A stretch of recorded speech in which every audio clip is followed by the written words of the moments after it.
कल्पना कीजिए एक दीवार की। मतलब ईंट और पत्थर से बनी कोई ठोस दीवार नहीं, बल्कि एक अदृश्य दीवार। एक ऐसी दीवार जिसके आर पार देखा तो जा सकता है ना? बिल्कुल। आप दूसरी तरफ हो रही हंसी टिटोली सुन सकते हैं, लेकिन जैसे ही आप उस पार जाने के लिए कदम बढ़ाते हैं, आप एक ठोस ठंडी रुकावट से टकरा जाते हैं। और मजे की बात यह है कि समाज ने इस रुकावट को बहुत ही बारीकी से बनाया होता है, ये तय करने के लिए कि इंसान कहाँ जा सकता है, क्या छू सकता है और असल में उसे जीवन में क्या बनने की अनुमति है। सही कहा। और जब कोई इंसान इस तरह की दीवार से टकराता है, तो आमतौर पर होता ये है कि या तो वो उसे मुक्का मारकर अपने हाथ लौलान कर लेता है, या फिर थक हार कर उसी दीवार की परछाई में बैठ जाता है। हाँ, ज्यादातर लोग हार मान लेते हैं। लेकिन आज की इस विस्तृत चर्चा में हम जिस ऐतिहासिक सफर पर निकलने वाले हैं, वो एक ऐसे असाधारण व्यक्ति के बारे में है जिसने केवल उस अदृश्य दीवार को तोड़ा ही नहीं, बल्कि बल्कि उस पूरी बुनियाद को ही उखाड़ फेंका जिस पर वो दीवार खड़ी थी। हम डॉक्टर भीमराव अंबेडकर की बात कर रहे हैं। जी हाँ। और आज हमारे पास जो स्रोतों का पुलिंदा है, जिसमें विश्वकोश हैं, कुछ ऐतिहासिक और शैक्षणिक लेख हैं, और खुद डॉक्टर अंबेडकर के लिखे गए भाषण और शोध पत्र हैं। जो कि अपने आप में बहुत गहरे दस्तावेज हैं। मतलब वो सिर्फ इतिहास के पन्ने नहीं है, अगर उन्हें ध्यान से पढ़ा जाए तो वे आधुनिक भारत का एक विशाल ब्लूप्रिंट है। बिल्कुल। तो आज हमारा मिशन भी यही है कि हम ये समझें कि कैसे अत्यंत कठिन व्यक्तिगत संघर्षों और सामाजिक तिरस्कार का सामना करने वाले एक व्यक्ति ने खुद को दुनिया के सर्वोच्च संस्थानों से शिक्षित किया। और फिर पूरे देश के सामाजिक, आर्थिक और कानूनी ढांचे को हमेशा के लिए बदल कर रख दिया। हाँ, ये जानना वाकई दिलचस्प है कि हमारा आज का रोजमर्रा का जीवन किस तरह एक अकेले व्यक्ति के संघर्षों से आकार ले रहा है। तो चलिए शुरुआत करते हैं। इस कहानी की जड़ें जाती हैं 14 अप्रैल 1891 को मध्य प्रदेश के महू में। एक महार परिवार में उनका जन्म हुआ था, जिसे उस समय अछूत माना जाता था। और उनके पिता ब्रिटिश भारतीय सेना में सूबेदार थे। अब मैं हमेशा सोचता था कि सेना का अनुशासन और पद समाज में एक तरह का सम्मान दिलाई देता है ना। असल में ऐसा होना चाहिए था, लेकिन जमीनी हकीकत कुछ और ही थी। सेना का वो पद भी उस सामाजिक क्रूरता को नहीं रोक पाया जो उस दौर में दलित समुदायों के हिस्से में आती थी। मतलब पद का कोई फायदा नहीं हुआ? बिल्कुल नहीं। दस्तावेजों में उनके बचपन के जो किस्से दर्ज हैं, वो वाकई रोंगटे खड़े कर देते हैं। मतलब उस स्कूल में एक छोटे बच्चे को बाकी बच्चों से अलग बिठाया जाना, पानी तक छूने की मनाही होना। ओ, पानी वाली बात। स्रोतों में लिखा है कि प्यास लगने पर उन्हें इंतजार करना पड़ता था कि कोई सवर्ण आकर दूर से पानी पिला दे। थोड़ा खोल कर समझते हैं। ये तो ऐसा है जैसे कोई इंसान उसी हवा में सांस ले रहा हो जिसमें बाकी सब सांस ले रहे हैं, लेकिन उसे लगातार ये एहसास कराया जा रहा हो कि उसके हिस्से की हवा दूषित है। बहुत सही उपमा दी आपने। और उनके लेखों में एक बैलगाड़ी वाली घटना का जिक्र बार बार आता है। अरे हाँ, वो घटना जहां उन्हें और उनके भाई बहनों को ले जाने से मना कर दिया गया था। जी। और घंटों इंतजार के बाद जब एक बैलगाड़ी वाले ने उन्हें बिठाया भी, तो रास्ते भर उन्हें अमानवीय रूप से अपमानित किया गया। मुझे लगता है कि इस तरह की घटनाओं का किसी भी बच्चे के बाल मन पर बहुत गहरा असर पड़ता होगा। निश्चित रूप से। लेकिन यहाँ जो बात सबसे अधिक रोचक है, वो ये है कि इस अमानवीय अपमान की प्रतिक्रिया क्या थी। देखिए, मनोवैज्ञानिक रूप से इस तरह का आघात किसी भी इंसान को कुंठित कर देता है या उसके अंदर नफरत भर देता है। जाहिर है, कोई भी कड़वाहट से भर जाएगा। लेकिन डॉक्टर अंबेडकर के मामले में ऐसा नहीं हुआ। इस सामाजिक तिरस्कार ने व्यवस्था को तार्किक रूप से चुनौती देने का एक अदम्य दृढ़ संकल्प पैदा किया उनके अंदर। वे समझ गए थे कि ज्ञान से बड़ा कोई हथियार नहीं है। और उस हथियार को उन्होंने पूरी ताकत से हासिल भी किया। मतलब अपनी असाधारण मेधा के बल पर उन्होंने 1912 में बॉम्बे यूनिवर्सिटी से स्नातक किया, जो कि अपने आप में एक बहुत बड़ी बात थी, क्योंकि महार समुदाय से ये मुकाम हासिल करने वाले वे पहले व्यक्ति थे। बिल्कुल। और फिर बड़ौदा के महाराजा की छात्रवृत्ति से वो अमेरिका गए, कोलंबिया यूनिवर्सिटी से एमए और पीएचडी की, उसके बाद लंदन स्कूल ऑफ इकोनॉमिक्स और ग्रेज इन से पढ़ाई की। ये सब सुनना जितना आसान लगता है ना, असल में ये उतना ही मुश्किल था। मतलब लंदन और अमेरिका में पढ़ाई के दौरान उन्होंने भयानक आर्थिक तंगी का सामना किया। हाँ, स्रोतों में इसका जिक्र है कि उन्हें कई बार भूखे पेट सोना पड़ता था। जी, क्योंकि उन्हें अपने परिवार को भी पैसे भेजने होते थे। फिर भी अर्थशास्त्र, समाजशास्त्र और कानून में उन्होंने जो विद्वता हासिल की, वो उस समय पूरे भारत में शायद ही किसी के पास थी। और यहीं पर आकर बहुत दिलचस्प हो जाती है। मैं हमेशा यही मानता था कि दुनिया की सबसे बेहतरीन डिग्रियां सामाजिक सम्मान की गारंटी होती हैं, ये एक बहुत आम धारणा है ना?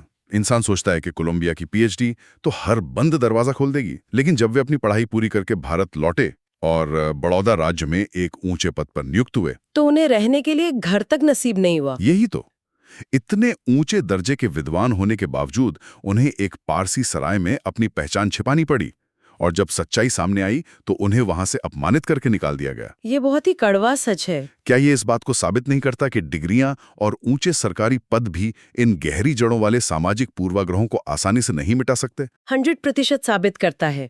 कल्पना कीजिए, एक व्यक्ति कोलंबिया और लंदन में बैठकर दुनिया की बेहतरीन फैकल्टी के साथ वैश्विक अर्थव्यवस्था पर चर्चा कर रहा है।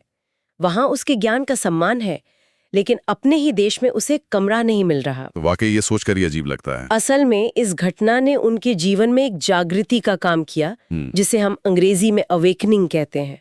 इसने ये स्पष्ट कर दिया कि व्यक्तिगत सफलता तब तक अधूरी है जब तक कि पूरा समाज उस दलदल से बाहर ना आ जाए।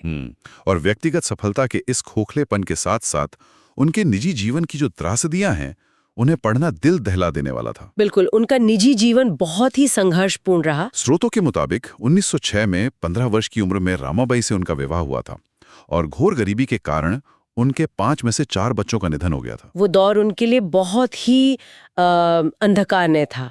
और सबसे मार्मिक घटना तो वो है जब जातिगत भेदभाव के कारण उनके बीमार बच्चे को डॉक्टर की सहायता नहीं मिल पाई। मतलब डॉक्टर ने इलाज करने से मना कर दिया और उस मासूम की जान चली गई। एक पिता के रूप में इस दर्द की कल्पना करना भी मुश्किल है। जिस समाज ने एक बच्चे को महज एक पूर्वाग्रह के कारण मरने दिया हो, उस समाज से तो किसी का भी विश्वास उठ जाएगा। हाँ, और फिर बाद में 1935 में उनकी पत्नी रामाबाई का भी लंबी बीमारी से निधन हो गया। मेरा सवाल ये है कि जब कोई इंसान ऐसे दौर से गुजरता है तो वो अक्सर टूट जाता है या फिर बदले की आग में जलता है, लेकिन उन्होंने इस व्यक्तिगत शोक को लाखों लोगों के अधिकारों की ढाल में कैसे बदल दिया? देखिए, अगर हम इसे बड़े परिप्रेक्ष्य से जोड़ें तो उन्होंने समझ लिया था कि गुस्सा या नफरत कोई स्थायी समाधान नहीं है। उन्होंने अपने इस अथाह दर्द को संस्थागत बदलाव की ओर मोड़ दिया। मतलब उन्होंने संस्थाएं बनानी शुरू कर दी? जी, 1924 में उन्होंने बहिष्कृत हितकारिणी सभा की स्थापना की ताकि शिक्षा और सामाजिक चेतना फैलाई जा सके। और फिर आता है 1927 का महार सत्याग्रह। वो सार्वजनिक तालाब से पानी पीने का अधिकार मांगने वाला आंदोलन। हाँ, लेकिन इसे समझना बेहद जरूरी है। महाड़ का आंदोलन सिर्फ पानी पीने के लिए नहीं था। तो वो क्या था? क्या वो सिर्फ एक राजनीतिक बयान था? नहीं, वो इंसान होने के बुनियादी अधिकार का दावा था। वो समाज को ये बता रहे थे कि सार्वजनिक संसाधनों पर सभी का समान अधिकार है। और आपको याद होगा, 1927 में ही उन्होंने मनुस्मृति का दहन भी किया था। हाँ, स्रोतों में इसका बहुत प्रमुखता से जिक्र है। वो कोई साधारण घटना नहीं थी, वो एक पूरी व्यवस्था के खिलाफ सीधा प्रतीकात्मक विद्रोह था। ये ऐलान था कि जो विचारधारा सदियों से भेदभाव को सही ठहरा रही है, उसे अब स्वीकार नहीं किया जाएगा। और इसके कुछ सालों बाद 1932 में पूना समझौता हुआ। बिल्कुल, जहां उन्होंने राजनीतिक प्रतिनिधित्व पर जोर दिया। वैसे राजनीतिक प्रतिनिधित्व और नीतियां बदलने की बात करें तो मुझे एक बहुत बड़ी विडंबना नजर आती है।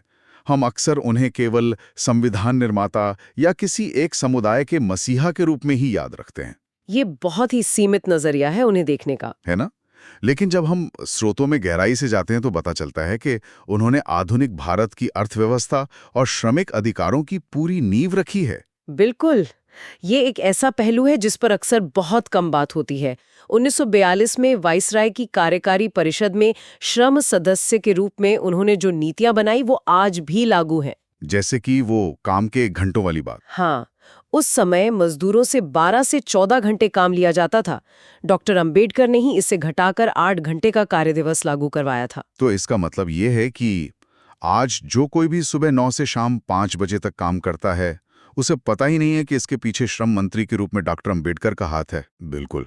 सिर्फ इतना ही नहीं, कारखानों में महिलाओं के लिए मातृत्व अवकाश यानी मैटरनिटी लीव की व्यवस्था करना, न्यूनतम मजदूरी का मसौदा तैयार करना। अरे वाह, मैटरनिटी लीव भी? जी हाँ, और औद्योगिक विवाद अधिनियम का ढांचा बनाना, ये सब उनका ही विजन था। वे मानते थे कि एक थका हुआ और शोषित मजदूर देश के विकास में योगदान नहीं दे सकता। क्या हमने उन्हें केवल एक ही खांचे में बांधकर उनके इतने विशाल योगदान को अनदेखा नहीं कर दिया है? यकीनन किया है। उनका विजन बहुत ही बहुआयामी था। अगर आप उनकी आर्थिक नीतियों को देखें तो 1935 में रिजर्व बैंक ऑफ इंडिया यानी आरबीआई की स्थापना भी उन्हीं की थीसिस के आधार पर हुई थी। हाँ, वो the problem of the rupee वाली उनकी किताब। बिल्कुल। वे एक कुशाग्र अर्थशास्त्री भी थे। और समाज को आधुनिक बनाने के इस विजन में एक और अहम पड़ाव आता है, महिला अधिकार। स्रोतों में 1951 के हिंदू कोड बिल पर काफी जोर दिया गया है। हाँ, हिंदू कोड बिल उनके सबसे साहसिक कदमों में से एक था। इसके जरिए वे महिलाओं को संपत्ति में समान अधिकार, तलाक का अधिकार और गोद लेने का अधिकार देना चाहते थे। लेकिन तत्कालीन राजनीतिक व्यवस्था और रूढ़िवादी ताकतों ने इसका भारी विरोध किया था, है ना? बहुत कड़ा विरोध हुआ। 1950 के दशक के भारत में जहां पितृसत्तात्मक सोच बहुत गहरी थी, ये एक बहुत ही क्रांतिकारी विचार था। और स्रोतों में ये भी बताया गया है कि जब ये बिल पारित नहीं हो सका तो उन्होंने क्या किया? उन्होंने बिना किसी हिचकिचाहट के कानून मंत्री के पद से इस्तीफा दे दिया। वाकई, मतलब एक झटके में सत्ता छोड़ दी। जी, उनका दृढ़ विश्वास था कि किसी भी समाज की प्रगति को उस समाज की महिलाओं की स्थिति से ही मापा जाना चाहिए। अपने सिद्धांतों से समझौता न करना उनके चरित्र की सबसे बड़ी ताकत थी। सत्ता छोड़ दी लेकिन समाज को बदलने की जिद नहीं छोड़ी। कानूनी और नीतिगत स्तर पर इतना कुछ बदलने के बाद भी ऐसा लगता है जैसे उन्हें यह एहसास हो गया था कि सिर्फ कानून से मानसिकता नहीं बदलेगी। बिल्कुल, कानून सामाजिक मानसिकता को रातों रात नहीं बदल सकता। और शायद इसीलिए 1935 में ही उन्होंने वो प्रसिद्ध वक्तव्य दिया था कि मैं हिंदू के रूप में जन्मा था, लेकिन हिंदू के रूप में मरूंगा नहीं। और इस फैसले को जमीनी हकीकत बनाने में उन्हें 21 साल का लंबा समय लगा। उन्होंने विभिन्न धर्मों और उनके सामाजिक प्रभावों का बहुत गहराई से अध्ययन किया। तो अंततः 14 अक्टूबर 1956 को नागपुर में उन्होंने लाखों अनुयायियों के साथ बौद्ध धर्म अपना लिया। अब मेरा सवाल ये है, जीवन के अंतिम पड़ाव पर यह सामूहिक धर्मांतरण, क्या ये मात्र धर्म बदलना था या ये उस पूरे सामाजिक ताने बाने के खिलाफ एक अंतिम अविश्वास प्रस्ताव था जिसने उन्हें कभी बराबरी नहीं दी? ये एक बहुत ही महत्वपूर्ण प्रश्न खड़ा करता है। मेरी नज़र में ये सिर्फ आस्था बदलने का विषय नहीं था, ये मानसिक स्वतंत्रता की ओर उठाया गया एक निर्णायक प्रयास था।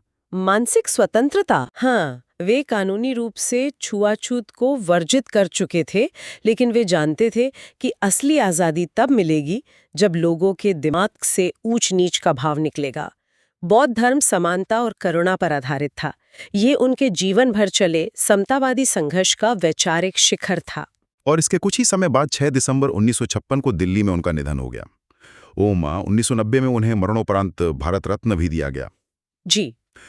तो आज की इस पूरी चर्चा को समेटते हुए मैं यही कहूंगा कि स्रोतों से ये बात एकदम स्पष्ट है कि डॉक्टर अंबेडकर का जीवन केवल एक व्यक्ति की संघर्ष गाथा नहीं है, बल्कि ये एक सबक है कि कैसे दृढ़ संकल्प असंभव को भी संभव कर सकता है। बिल्कुल सही कहा आपने। हमारी जेब में मौजूद रिजर्व बैंक का पैसा, हमारे सुरक्षित काम के घंटे और देश का विशाल लोकतांत्रिक ढांचा, ये सब उनके विजन का हिस्सा है जो आज हमारे जीवन का एकदम सामान्य हिस्सा बन चुका है। और हमें अक्सर इसका एहसास भी नहीं होता। हाँ, खैर, अब इस चर्चा को समाप्त करने से पहले श्रोताओं के लिए एक विचार। स्रोतों में एक बात का उल्लेख था कि 1951 में रूढ़िवादी विरोध के कारण हिंदू कोड बिल में समझौते करने पड़े थे, जिससे निराश होकर डॉक्टर अंबेडकर ने इस्तीफा दे दिया था। इसके कई साल बाद इसके कुछ हिस्से ही पारित हो पाए। जी, टुकड़ों में पारित हुए थे। अब एक पल के लिए सोचिए, अगर 1950 के दशक में ही उनका वो मूल हिंदू कोड बिल बिना किसी राजनीतिक समझौते के पूरी तरह पारित हो गया होता, तो आज 70 साल बाद भारत में पारिवारिक और आर्थिक सत्ता का स्वरूप महिलाओं के लिए कितना अलग होता। ये तो वाकई सोचने वाली बात है। क्या आज महिलाओं की आर्थिक और सामाजिक स्थिति कुछ और ही होती? इस पर जरूर विचार कीजिएगा। आज के स्रोतों की इस विस्तृत चर्चा को सुनने के लिए आपका बहुत बहुत धन्यवाद।